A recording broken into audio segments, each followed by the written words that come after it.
माननीय सभापति महोदय, हम वंदे मातरम से अब ट्रांजिट करके इलेक्टोरल रिफॉर्म्स की तरफ जा रहे हैं, तो मैं ये कह के अपना विचार प्रारंभ करता हूं। जो मैंने बचपन में आकाशवाणी लखनऊ में एक मुस्लिम कवि, संभवतः उनका नाम वाहिद अली वाहिद था, उनसे सुना था कि वाणी सत्यम काया शिवम, रूप सुंदरम है तेरा, आदर्शों की स्वर्ग है तू, जय हे देवी भारत माता। अब आज के इस विषय पे आते हैं। उस हाउस में भी बहुत सारा इस विषय के ऊपर चर्चा हुई, यहां भी चर्चा होगी, परंतु जब हम चुनाव सुधारों की बात करेंगे तो मुझे लगता है इसे 4 स्तर में डिवाइड करना चाहिए।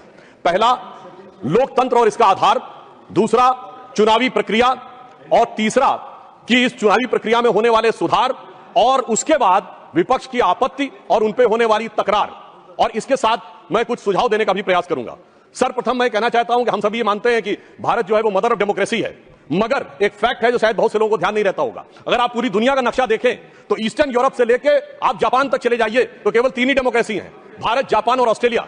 और जापान एक कॉन्स्टिट्यूशनल मोनार्की है, Australia is practically an extension of Europe. तो इस पूरे पूर्वी गोलार्ध में यदि एकमेव absolute vibrant and consistent democracy है तो वो सिर्फ भारत है। और सिर्फ इतना ही नहीं है सभापति महोदय, आज दुनिया में लोकतंत्र के अंदर सिर्फ 34% जनसंख्या है, जिसमें 17% हम हैं। अर्थात अगर दुनिया में लोकतंत्र है तो उसका सबसे बड़ा स्तंभ आज आधुनिक युग में भी भारत ही है। गुलामी की मानसिकता के प्रभाव से हर चीज का आधार विदेश में ढूंढने का प्रयास करते हैं, और मैं बताना चाहता हूं उसका सबसे बड़ा आधार भारत की धर्म और संस्कृति है। इसके लिए मैं कोट करना चाहता हूं फ्रीडम हाउस की रिपोर्ट, जिसको ये लोग बहुत महत्व देते हैं। फ्रीडम हाउस ने अपनी एक रिपोर्ट जो 1999-2000 में उसने लिखी, जिसमें freedom house report about the annual survey of the political right and civil liberties 1999-2000 on page number 10 and 11, वो क्या लिखता है, मैं कोट कर रहा हूं। 13 of the 63 countries with the poorest record in terms of political right and civil liberties are predominantly Christians.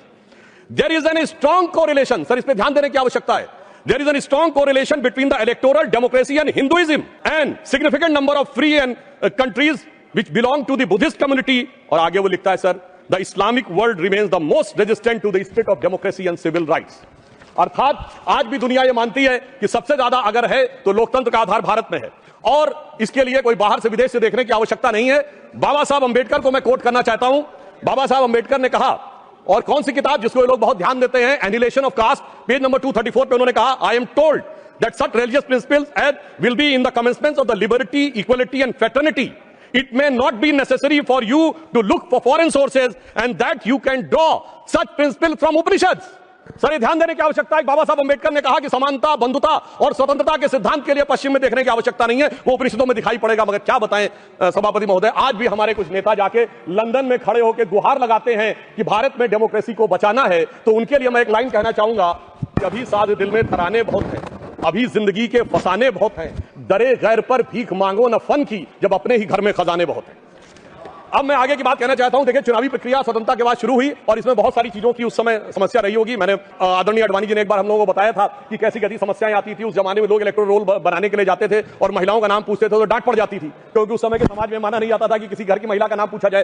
परंतु मैं बताना चाहता हूं सर, चुनावी प्रक्रिया पर सबसे पहली समस्या स्वतंत्र भारत में कहां आई? भारत के इतिहास की पहली इलेक्शन पिटीशन, चुनावी धांधली के विरुद्ध पिटीशन कब दाखिल हुई? 21 अप्रैल 1952। किसने दाखिल की? भारत के लॉ मिनिस्टर रहे बाबा साहब अंबेडकर। और उनके उस पिटीशन को मैं कोट करना चाहता हूं। उसके पैरा 12 में उन्होंने लिखा, the petitioner says that the aforesaid large number of double votes 74,333 being void has been a result of corrupt practice and undue influence on the part of the respondent number 1 and 2। Sir बाबा साहब अंबेडकर को 74,333 vote cancel करके 14,000 vote से हारा हुआ declare कर दिया गया। मगर सभापति महोदय, ये तो थी प्रक्रिया। अब इस पर प्रतिक्रिया देखिए। तत्कालीन प्रधानमंत्री जवाहरलाल नेहरू जी की प्रतिक्रिया है। 16 जनवरी 1952 वो लखनऊ से एडविना माउंटबेटन को लेटर लिखते हैं, और क्या लिखते हैं कि our success in the Bombay city and the Bombay province has been greater than expected. और सर आगे वो लिखते हैं, अंबेडकर हैज बीन ड्रॉप्ड। बड़ी प्रसन्नता उनको होती है कि डॉक्टर अंबेडकर चुनाव हार गए हैं। और इसके बाद वो क्या लिखते हैं कि socialist have joined hand with Ambedkar so they lost their repute. But आगे सर वो बात लिखते हैं, बहुत ध्यान देने की जरूरत है। वो लिखते हैं, Ambedkar has joined hand with Hindu communalist. ये चाचा जी की जबानी है ये कहानी कि डॉक्टर बाबा साहब अंबेडकर, इनके अनुसार हम लोगों की तरफ से, और इसका सोर्स है selected work of Jawaharlal Nehru series 2 volume 17 page number 37। इसके बाद आगे बढ़ते हैं। सब लोगों को पता है कि जब इंदिरा जी का शासनकाल आया तो उस समय एक अलग प्रकार की समस्या उत्पन्न हुई। भारत के इतिहास में पहला उदाहरण जब किसी प्रधानमंत्री का चुनाव अनियमितता के कारण अवैध घोषित किया गया। उसके बाद हम आगे बढ़ते हैं, और जब तक कांग्रेस सत्ता में रही निर्बाध सत्ता में, तब तक चुनाव सुधार पे कोई विचार नहीं हुआ।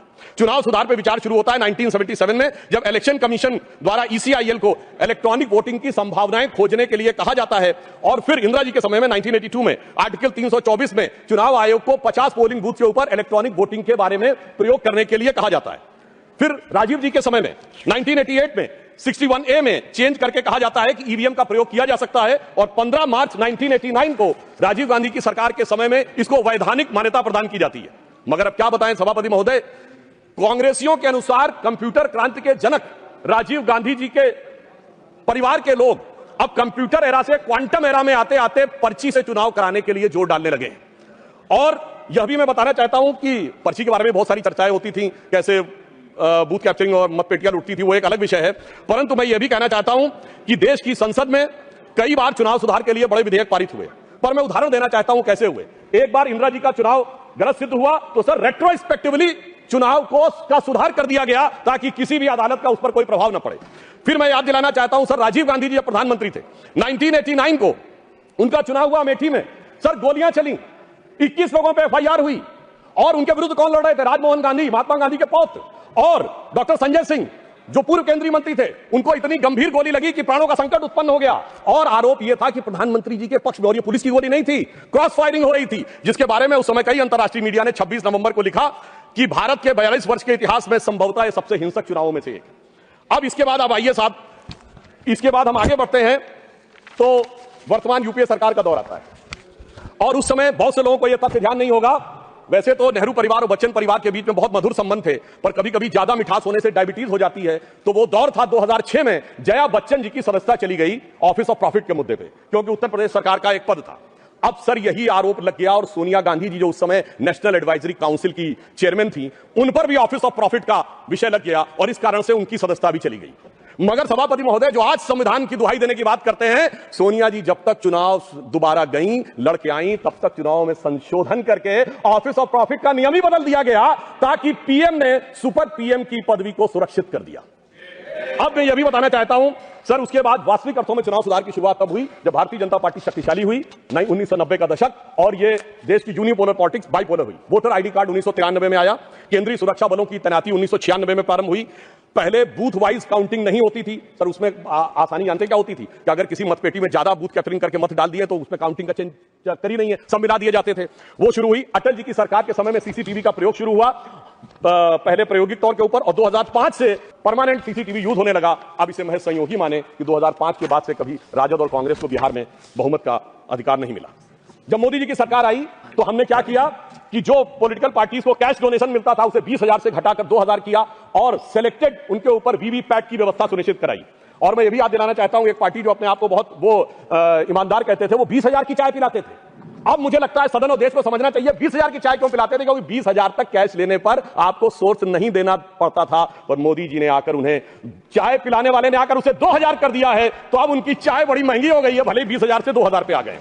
और इसलिए वो दौर था जिस जमाने में इलेक्टोरल बॉन्ड नहीं थे। आज इलेक्टोरल बॉन्ड के लिए जो भी कहें, आज न्यायालय ने चाहा तो पता तो लग गया। क्या 2014 से पहले जहाज नहीं उड़ते थे, खर्चे नहीं होते थे? आज न्यायालय चाहे भी तो उसको पता नहीं लगा सकता। कम से कम ये पारदर्शी व्यवस्था हमारी सरकार ने आके की।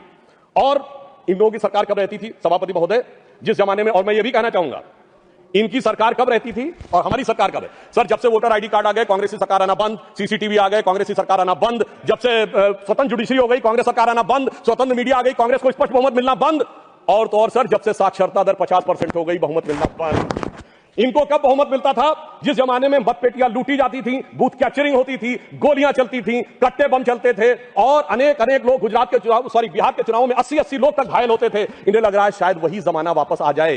तो मैं उनके लिए पूरी संवेदना से कहना चाहूंगा कि जो पुराना गीत था, गुजरा हुआ जमाना आता नहीं दोबारा, हाफिज सईद तुम्हारा।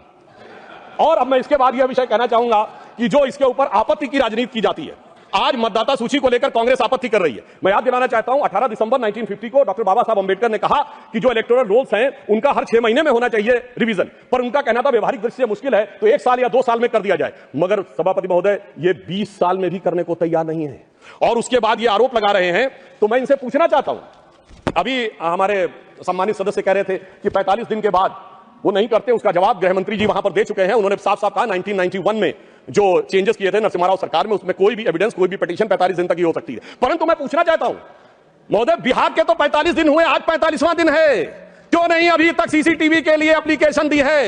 अभी मैं कहना चाहूंगा जाइए फोन करिए, शाम 5 बजे से पहले सीसीटीवी के लिए लगा दीजिए। नहीं करना है। मैं पूछना चाहता हूं, आप कहते हैं 6 बजे के बाद इतनी वोटिंग हुई, बूथ के अंदर फोटोग्राफी पे रोक है, सड़क पे तो नहीं। दिखाइए कितनी लंबी लाइनें थी, कितनी लंबी आपने सोशल मीडिया पे पोस्ट किया, कितने आपके बूथ लेवल एजेंटों ने इस बारे में आपत्ति दर्ज की। परंतु सभापति महोदय, इसमें से कुछ भी नहीं करना है, केवल बवाल करना है। इनकी स्थिति क्या है, जैसे कोई बच्चा है, क्योंकि मैं टीचर रहा हूं तो मैं कहना चाहता हूं, कोई बच्चा है वो कहे मेरे नंबर कम आए, तो तरीका क्या है, स्कूटी का फॉर्म भरो ना। स्कूटी का फॉर्म थोड़ी भरूंगा, मैंने बयान दे दिया, इतना काफी है, मगर एग्जामिनेशन कंडक्टिंग बॉडी मेरी दोबारा कॉपी जांच के दे दे। चलिए मैं दूसरा उदाहरण देता हूं। क्रिकेट का मैच हो रहा है और टीम को लगा कि बैट्समैन आउट था, अंपायर ने नॉट आउट दिया, तो क्या है, रिव्यू डिसीजन में जाओ ना। रिव्यू डिसीजन में नहीं जाऊंगा, मैंने प्रेस कॉन्फ्रेंस कर दिया, अब थर्ड अंपायर अपने आप डिसीजन दे दे। मुझे लगता है वो लोग क्यों नहीं जाना चाहते, उसमें वो कोई कारण नहीं है। अभी तक लोकतंत्र को वो समझ नहीं पाए हैं कि एक चाय वाले ने आकर जो स्थान ग्रहण कर लिया है, तो जो साहिब आलम थे, जो फर्जंद अंजुमन थे, जो वली अहद सल्तनत थे, जो मानते थे राज करना उनका जन्मसिद्ध अधिकार है, वो इन चीजों के ऊपर अभी तक तय नहीं कर पाए। अब मैं दूसरी बात बताना चाहता हूं सर, बड़ी विचित्र बात है, एक बार कांग्रेस पार्टी के बड़े नेता विदेश जाते हैं, फिर आके एक सो कॉल्ड हाइड्रोजन बम फोड़ते हैं, फिर लौट के जाते हैं दूसरा बम फोड़ते हैं। पर मुझे आश्चर्य लगता है सर, कर्नाटक के मुद्दे पे प्रेस कॉन्फ्रेंस होती है और वो दिल्ली में होती है। कर्नाटक में आपकी सरकार है, ना वहां का सीएम, ना डिप्टी सीएम, ना प्रदेश अध्यक्ष, और आपके तो राष्ट्रीय अध्यक्ष भी कर्नाटक से हैं सभापति महोदय, वो भी नहीं रहते हैं। और कर्नाटक में पीसी होती है और उन्होंने कहा हाइड्रोजन बम फोड़ेंगे, तो इसमें मुझे याद आता है एक पाकिस्तान के मंत्री थे, शायद वो राशिद चौधरी उनका नाम था, जिन्होंने कहा था हमारे पास पाव पाव भर के एटम बम है। मगर मुझे लगता है जो कांग्रेस ने हाइड्रोजन बम छोड़ा वो शायद पाव भर का नहीं, छटाक भर का भी नहीं था। और वैसे मैं ये भी बता देना चाहता हूं, आप जब सरकार में थे तब भी बम नहीं छोड़ पाए थे। 1974 का परमाणु विस्फोट बम के लिए नहीं हुआ था, सरकार का ऑफिशियल बयान था कि ये केवल शांतिपूर्ण कार्यों के लिए हुआ है। ऑन द कॉन्ट्रेरी 11 और 13 मई 1998 को अटल जी की सरकार ने जब किया तो भारत ने कहा था we are the nuclear state. तो हाइड्रोजन बम सरकार में भी हम ही ने बनाया था, और आप न विपक्ष में कर पा रहे हैं, न सत्ता पक्ष में रहकर कर पा रहे थे। अब मैं दूसरी बात कहना चाहता हूं, जो वोट चोरी की बात बहुत होती है, तो मैं याद दिलाना चाहता हूं, बिहार का चुनाव संपन्न हुआ है, कोई कहे चोरी हो गई तो उसके पास कुछ होना चाहिए सामान जिसकी चोरी हो गई। तो मैं आंकड़ा रखना चाहता हूं सदन के सामने, विगत 35 सालों से किस ढंग से कांग्रेस का वोट घट रहा है। 1990 में 71 सीटें जीती, 24% वोट, 103 पे जमानत जब्त। 1995 29 सीटें जीती, 16% वोट, 167 पे जमानत जब्त। सन 2000 में 23 सीटें जीती, 11% वोट, 231 पे जमानत जब्त। 2005 में पूरी सीटें लड़े नहीं, कुल लड़े 58, जिसमें जीते 9, 6% वोट। और 2010 में सर 4 सीटें जीते, 6% वोट पाया, 216 पे जमानत जब्त। भाई साहब मैं पूछना चाहता हूं, आपके पास था क्या जो चोरी हो गया? इसीलिए मुझे एक चीज याद आती है, जो हमारे ग्रामीण क्षेत्रों में कहावत है कि जब वो चोरी की गुहार लगाते हैं तो फटक चंद गिरधारी, ना लुटिया ना थारी, और चौराहे पे चीख रहे हैं चोरी हो गई हमारी। अब मैं ये भी बताना चाहता हूं सर, एक बात और इससे अच्छी हो गई, जब इन्होंने मतदाता सूची पर आरोप लगाना शुरू किया है, इसका अर्थ हो गया सर ईवीएम के आरोप से विड्रॉ कर लिया है। क्योंकि ये तो कहते थे ईवीएम में गड़बड़ है, बटन दबाते हैं वोट भाजपा पहुंच जाता है। यदि इनका आरोप सही माना जाए, मैं एक बात कह रहा हूं, यदि इनका आरोप सही माना जाए, अगर ईवीएम मैनेज थी तो किसी को वोटर रोल मैनेज करने की जरूरत क्या है? या तो वो सच था या ये सच है। हकीकत में न वो सच था न ये सच है। इनके दिमागों में जैसे आज ईवीएम से पीछे हटे हैं, हकीकत में क्या है इनकी स्थिति सभापति महोदय? ये है, ये कहावत होती है नाच न जाने आंगन टेढ़ा, मगर सर इन पे लागू नहीं होती है। ये कहते हैं आंगन ही नहीं टेढ़ा है, छत भी टेढ़ी है, दीवार भी टेढ़ी है, जमीन भी टेढ़ी है, छज्जा भी टेढ़ा है, खंभा भी टेढ़ा है, पर क्या करें, टेढ़ा है पर मेरा है। सभापति महोदय, आज वास्तविकता में इन्हें अपना दिमाग जो टेढ़ा हो गया है उसे सीधा करने की आवश्यकता है। और अंदर लाइटर नोट में एक और बात कहना चाहूंगा, प्राचीन काल में अश्वमेध यज्ञ होता था, तो अश्वमेध यज्ञ का घोड़ा छोड़ा जाता था। मैं यहां कैवियट लगा कह दूं, मैं किसी के व्यक्तिगत अपमान के लिए नहीं, उपमान के लिए कह रहा हूं, ठीक, फॉर द सिमिली। सर वो जब छोड़ा जाता था तो जहां जाता था वहां विजय का मार्ग प्रशस्त कर देता था, पर इनके पास एक ऐसा अश्वमेध यज्ञ का घोड़ा है जो जहां जाता है पराजय का मार्ग प्रशस्त कर देता है। और मैं यह भी कहना चाहता हूं, सिर्फ हमारे नहीं, भारतीय जनता पार्टी से नहीं, सर केरल में तो हम नहीं है, सत्ता में कभी नहीं आए। केरल में एक बार लेफ्ट फ्रंट आता था, एक बार यूडीएफ आता था, और जब से ये वहां पहुंचे हैं ऐसा यज्ञ किया है, इस बार एलडीएफ दोबारा आ गया। मैं पूछना चाहता हूं केरल में वोट चोरी किसने कर ली मेरे भाई, बताओ। क्योंकि कारण क्या है कि जो इन बात को समझने के लिए तैयार नहीं रहते हैं, उसका एक कारण। दूसरा ये कहते हैं परसेंटेज ऑफ वोट हमारा बड़ा, देखिए नजदीक था फिर भी सीटें क्यों कम हो गई, उसका कारण है इनको वोट का वितरण देखना चाहिए। मैं उदाहरण देना चाहता हूं, हरियाणा में सबसे बड़ी जीत किस कॉन्स्टिट्यूंसी में हुई? हुड्डा साहब नहीं जीते, फिरोजपुर जिला में मम्मन खान 98,000 से जीते। झारखंड में सबसे बड़ी जीत कहां पे हुई? वहां पे पाकुड़ क्षेत्र में निशात आलम 86,000 से जीते। दिल्ली में आम आदमी पार्टी के मटिया महल में 42,700 से जीते आले मोहम्मद इकबाल। और लोकसभा चुनाव में सबसे बड़ी जीत असम की धुबरी सीट पर कांग्रेस के रकीबुल हसन 10,25,000 से जीते। तो मैं इनसे कहना चाहता हूं, आपका वोट का वितरण समान नहीं है, कहीं कहीं ज्यादा गहरा है। जहां दिल का रिश्ता ज्यादा गहरा है वहां वोट ज्यादा गहरा है। जब आप उसको समझ पाएंगे तो ये वोट परसेंटेज के अंतर को आप भली भांति समझ सकते हैं। और मैं एक और बात कहना चाहता हूं कि जो लोग आज वोट का आरोप लगाते हैं सभापति महोदय, वो खुद का चुनाव कैसे कराते हैं। 6 सितंबर सन 2022 को खड़गे जी के अध्यक्ष का चुनाव हुआ। मीडिया में रिपोर्ट आई कि 22 कांग्रेस के नेताओं ने लिख के दिया कि भाई साहब, वो जो मतदाता सूची है कांग्रेस के अंदरूनी चुनाव की, वो तो बता दीजिए। और मतदाता सूची कांग्रेस ने अंदरूनी चुनाव की नहीं दिखाई। और वो लोग कह रहे हैं कि 28 पीसीसी हैं, प्रदेश कांग्रेस कमेटियां, क्या सबके पास जा जाकर हमें वो लेनी पड़ेगी। मगर साहब, जिन्होंने अपनी मतदाता सूची नहीं दिखाई, चुनाव आयोग को मतदाता सूची के लिए लिख नहीं रहे हैं और वो आकर हमें ज्ञान दे रहे हैं, इन्हीं के लिए कहा गया है खुद मियां फजीहत और दूसरों को नसीहत। और वैसे कांग्रेस में पूर्व में सीताराम केसरी जी के जंग से हटे, ये सबको पता है। कांग्रेस के आंतरिक चुनाव में जब जब चुनाव हुआ तब तक कांग्रेस टूट जाती थी। मैंने बचपन में अटल जी का एक भाषण सुना था और वो उसमें उन्होंने कहा कांग्रेस के तो इतने टुकड़े हुए, Congress R, Congress S, Congress U, Congress O, Congress I, Congress U, Congress मैं, कांग्रेस तू, कांग्रेस आई, कांग्रेस गई। अब ये मैं बताना चाहता हूं, ये इकलौती पार्टी है जिसने महोदय राष्ट्रपति चुनाव में अपने अधिकृत उम्मीदवार को हरवा दिया। देखिए चुनाव और संविधान के प्रति कितनी इनके अंदर। अच्छा, और उस विषय का उल्लेख दूसरे सदन में कर चुके हैं गृह मंत्री जी कि 1946 में किस ढंग से नेहरू जी चुनाव जीते। मगर महत्वपूर्ण बात यह है, ये विश्व का इकलौता चुनाव होगा जो 26 अप्रैल 1946 को कैबिनेट मिशन प्लान के तहत हुआ था, जिसमें नेहरू जी 0 वोट पाकर बन गए। 1 वोट पट्टाभी रमैया को, 1 वोट कृपलानी जी को और सारे वोट सरदार पटेल को, 0 वोट नेहरू जी को। और सोर्सेस की बात करेंगे, मौलाना आजाद की किताब इंडिया मीन्स फ्रीडम और कृपलानी जी की किताब माई डेज विद गांधी और India from Curzon to Nehru and thereafter Durgadas की किताब, उसमें जाके एक चीज का वर्णन पढ़ने। मगर महत्वपूर्ण बात क्या है महोदय, महात्मा गांधी चाहते थे कि नेहरू आए, मगर फिर भी प्रदेश कमेटियों ने नहीं भेजा। आज मैं कहना चाहता हूं, सोनिया गांधी जी ने चाहा तो कम से कम प्रदेश कमेटियों ने नेहरू खड़गे जी का नाम तो भेज दिया। मतलब आज सोनिया गांधी जी उस समय की महात्मा गांधी ज्यादा ताकतवर दिख रही हैं और खड़गे जी नेहरू जी से ज्यादा ताकतवर दिख रहे हैं। कम से कम इस बात को इनको समझना चाहिए। और उससे पहले सभापति महोदय, आजादी से पहले के दौर में 1916 में इन्होंने सेपरेट इलेक्ट्रेट मान लिया मुस्लिम लीग के। और आज की जनरेशन को ना पता हो, सर पृथक निर्वाचन क्षेत्र जानते क्या होते थे? कोई रिजर्व कॉन्स्टिट्यूंसी नहीं थी, प्रत्याशी भी मुस्लिम होगा, वोट देने वाला भी मुस्लिम होगा। और उन कॉन्स्टिट्यूंसीज का नाम था मोहम्मदन कॉन्स्टिट्यूंसीज और बाकी का जनरल नहीं, नॉन मोहम्मदन कॉन्स्टिट्यूंसी, जैसे देश मोहम्मदन का ही हो। इसलिए महोदय तब ये इन्होंने पृथक निर्वाचन क्षेत्र बनाए थे। अब ऐसा लग रहा है कि ये घुसपैठियों के लिए पृथक निर्वाचन क्षेत्र बनाने का प्रयास कर रहे हैं। अब जो एसआईआर के ऊपर इनको आपत्ति है, तो मैं सिर्फ एक फैक्ट रखना चाहता हूं, बिहार में सीमांचल से जुड़े तमाम जिलों के अंदर कुल आबादी से 125% आधार कार्ड है। उसके बाद इनको नहीं लगता कि उसकी जांच होनी चाहिए। यदि 5 महीने के अंदर 5-5 लाख लोग रेजिडेंसी के लिए अप्लाई कर रहे हैं और ज्यादातर के आधार कार्ड बंगाल के सीमावर्ती जिलों से बने हुए हैं, इन्हें नहीं लगता कि उसके ऊपर होना चाहिए। मैं याद दिलाना चाहता हूं, अगस्त 2005 में ममता बनर्जी जी, हाँ जी बिल्कुल बिल्कुल साहब, ये सबको पता है, बिल्कुल ये रिकॉर्ड है, सुनिए और अथेंटिक बोल रहा हूं सभापति महोदय। अभी इनके लिए और समस्या होने वाली है। सर अगस्त 2005 में भारत की संसद में ममता बनर्जी जी ने भारत के इतिहास में सबसे अलग घटना की जब स्पीकर के ऊपर फेंक दी थी फाइल। क्योंकि वो कह रही थी घुसपैठियों पर चर्चा नहीं कराई जा रही है। मगर आज ये लोग कैसे बदल गए, इसे देख के मुझे याद आता है सभापति जी कि देख तेरे संस्थान की हालत क्या हो गई, भगवान कितना बदल गया इंसान। अब मैं ये भी कहना चाहता हूं, मुझे ये समझ में नहीं आता है सभापति महोदय कि ये लोग गैर कानूनी चीजों के साथ क्यों खड़े होते हैं। जब एसआईआर आएगा ये कहेंगे वोटर आईडी नहीं दिखाएंगे। रिकॉर्ड पे जा रही है, please take your seat please. अब सुनिए सर, जब सीए आएगा ये कहेंगे कागज नहीं दिखाएंगे। जब वक्फ बोर्ड आएगा तो ये कहेंगे कि साहब हम जमीन के कागज नहीं दिखाएंगे। मुझे समझ में नहीं आता है कि गैर कानूनी कामों वालों के साथ ये हमेशा खड़े हुए क्यों दिखाई पड़ते हैं। अब संवैधानिक संस्थाओं की बात आती है तो मैं याद दिलाना चाहता हूं, इस देश में चुनाव आयुक्तों की बात आती है तो अटल जी की सरकार एयरपोर्ट से गिरी थी, तब चुनाव आयुक्त कौन था? मनोहर सिंह गिल। तुरंत चुनाव क्यों नहीं कराया गया? अप्रैल 99 में सरकार गिरी थी, मई में हो जाने चाहिए था चुनाव। 6 महीना पीछे क्यों नहीं जाए गए? ताकि एक वोट की सहानुभूति न मिले। और ये इस जनता का आशीर्वाद और भगवान की कृपा कि सितंबर अक्टूबर 99 में हम दोबारा चुन के आए। दूसरी बात महोदय, मगर इस देश में संवैधानिक संस्थाओं के साथ क्या हुआ मैं बताना चाहता हूं। सर्वोच्च न्यायालय में एक न्यायाधीश ऐसे भी बने जो पहले कांग्रेस के नेता रहे, चुनाव के प्रत्याशी रहे और उसके बाद सर्वोच्च न्यायालय के न्यायाधीश बन गए, जस्टिस बेहरुल इस्लाम। सर संवैधानिक संस्थाओं के साथ क्या हुआ? इस देश में एक न्यायाधीश, मुख्य न्यायाधीश ऐसे ही बने जिन पर कानून की डिग्री नहीं थी, जस्टिस कैलाश नाथ वांचू। मुझे लगता है कि जिस ढंग के संवैधानिक संस्थाओं के साथ हुआ है, और मैं एक और बात कहना चाहता हूं, जो लोग कहते हैं चुनाव आयोग ठीक काम नहीं कर रहा वगैरह वगैरह, तो मैं कहना चाहता हूं जरा उत्तर से दक्षिण तक देखिए। चुनाव आयोग कश्मीर में अच्छा काम करता है, पंजाब में अच्छा काम करता है, हिमाचल में अच्छा काम करता है, सर हरियाणा में गड़बड़ कर देता है।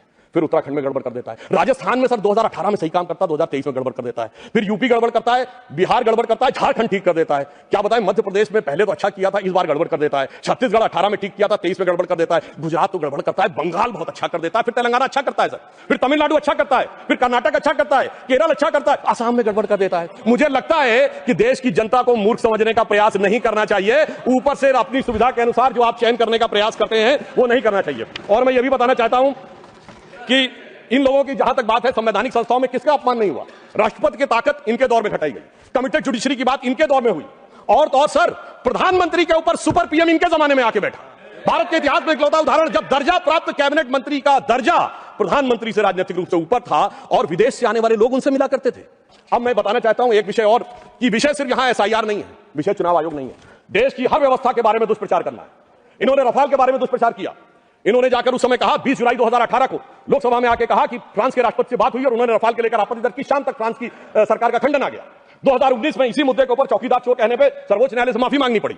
अगर उसके बाद आप देखें, इन्होंने सर्जिकल स्ट्राइक पर सेना के बारे में दुष्प्रचार किया, बालाकोट में एयरफोर्स के बारे में दुष्प्रचार किया, और उसके बाद अगर आप देखें तो उन्होंने भारत की अर्थव्यवस्था को लेकर कहा, एचएएल के बारे में दुष्प्रचार किया। सर एचएएल के पास आज 81,000 करोड़ के ऑर्डर्स हैं। इन्होंने कहा एलआईसी बर्बाद हो गई। सर एलआईसी ने 31,000 करोड़ का ऑल टाइम हाई प्रॉफिट किया है। इन्होंने SBI, state bank of India के बारे में कहा, sir state bank of India ने प्राइवेट सरकार मिला के 77,000 करोड़ रुपए का प्रॉफिट किया है। इन्होंने कहा कोविड के बारे में दुष्प्रचार किया। उसके बाद इन्होंने राम मंदिर के मुहूर्त के बारे में किया। अर्थात मैं कहना चाहता हूं, कोई ना कोई बहाना ढूंढकर सरकार के विरुद्ध बिना बात के प्रचार करते रहना है। इसलिए मैं एक पंक्ति इनके लिए कहना चाहूंगा, वो पैरवी तो झूठ की करता चला गया। झूठ शब्द अगर गलत हो तो उसे असत्य से रिप्लेस कर दीजिएगा। तो वो पैरवी तो असत्य की करता चला गया, बस उसका चेहरा उतरता चला गया, और रंगत समझ में आई मगर आई देर से, कच्चा था बहुत, रंग उतरता चला गया।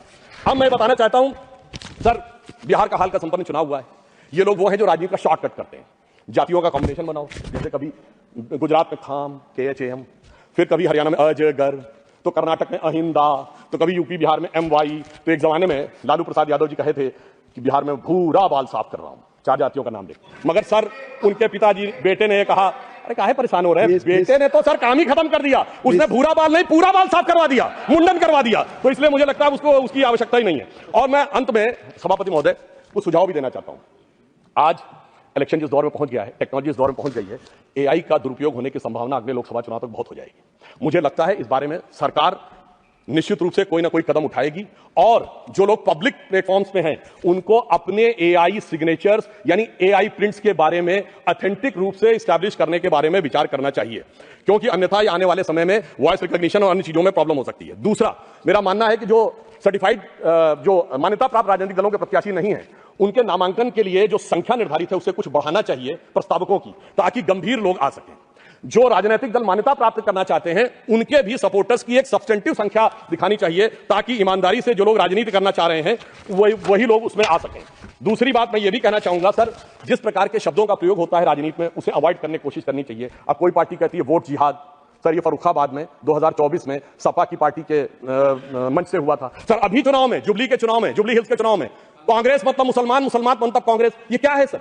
मुझे लगता है इसके बारे में हम लोगों को सोच समझकर विचार करना चाहिए। और इसके अलावा कुछ शब्द ऐसे होते हैं जिनमें किंतु परंतु का स्कोप नहीं रहता है। जैसे उदाहरण के लिए अगर कोई ये कह रहा है कि मोदी जी की बोटी बोटी काट डालूंगा, और इसी बिहार के चुनाव में मोदी जी की माता जी को गाली दी गई, गालियों का अब शब्दकोश भी अवेलेबल है। कम से कम चुनाव सुधारों में अब इन चीजों से हम सबको दलगत भावना से ऊपर उठकर आना चाहिए, अन्यथा वो अराजकता की तरफ, भाषा की अराजकता से समाज में अराजकता की तरफ जा सकते हैं। और मैं एक और बात कहना चाहता हूं सर, जिस ढंग के चुनावी वादे किए जा रहे हैं, कोई कह रहा हर घर को सरकारी नौकरी दे देंगे, और 2024 में सर कांग्रेस ने कहा 8,500 खटाखट। तो मैं ये बताना चाहता हूं सर, 1 लाख रुपए हर परिवार को देने की बात कहते हैं। भारत की 145 करोड़ की जनसंख्या है सर, 1 मिनट में खत्म कर रहा हूं, उसमें कुल मिला के 31 करोड़ परिवार हैं, यानी 31 लाख करोड़ बांटेंगे, और भारत की रेवेन्यू रिसीव 2024 में 27 लाख करोड़ थी। इससे बात समझ में आ जाता है कि वो किस प्रकार से लोगों में भ्रम पैदा करने का प्रयास कर रहे हैं। और अंत में मैं कहना चाहता हूं कि आप जिस प्रकार के लोगों को साथ में लेकर सोच रहे हैं कि आप चुनाव जीत जाएंगे, ये भविष्य में आपके लिए बहुत बड़ी चुनौती बनेगी। एक उदाहरण सर मैं अवश्य देना चाहूंगा। सिलहट का चुनाव हुआ था, भारत के इतिहास में इकलौता चुनाव। जिसमें यह तय होना था विभाजन से पहले कि वो भारत में रहेगा कि बांग्लादेश में, वोटिंग होनी थी। और उस समय जोगेंद्रनाथ मंडल वहां के नेता थे और उनकी जाति के लोग वहां अधिक थे। उन्होंने मुस्लिम लीग से समझौता कर लिया, वहां चले गए और उसके बाद कोई जाके अक्टूबर 1950 में उनका वो पढ़ ले तो साफ समझ में आ जाता है कि जो कट्टरपंथी राजनीति के साथ रहकर बढ़ने का प्रयास करते हैं उनके साथ क्या होता है। और अंत में सभापति महोदय, मैं सिर्फ यह कहना चाहूंगा कि आप सब लोग इस विषय पे साथ आइए, वर्तमान के चक्कर में भविष्य को मत बिगाड़िए। अटल जी की कविता थी, भरी दोपहरी में अंधियारा, सूरज परछाई से हारा, वर्तमान के मोह पाश में आने वाला कल न भुलाएं, आओ मिलकर दिया जलाएं। और अंत में मैं एक और बात सर कहना चाहता हूं, एक पंक्ति, ये देश बदल रहा है। स्वामी विवेकानंद ने कहा था कि उनके शरीर छोड़ने के 1 शताब्दी बाद ये देश उभरेगा। श्री अरविंदो ने कहा था कि 175 वर्ष का यह संक्रमण काल है जो रामकृष्ण परमहंस के जन्म से प्रारंभ हुआ। 1836 से 175 जोड़िए 2011, 2012 में भारत अब नया स्वरूप ले रहा है। तो मैं ये कहते हुए अपने विषय को समाप्त करता हूं सर कि जेन जी के युवाओं जागो, पुनः नया युग आया है, भारत मां की शक्ति जगी है, धर्म ध्वजा लहराया है और भारत मां अंगड़ाई लेती, सुप्त चेतना जाग रही, ऋषि मुनियों की देवधरा फिर अपना रूप निहार रही। धन्यवाद।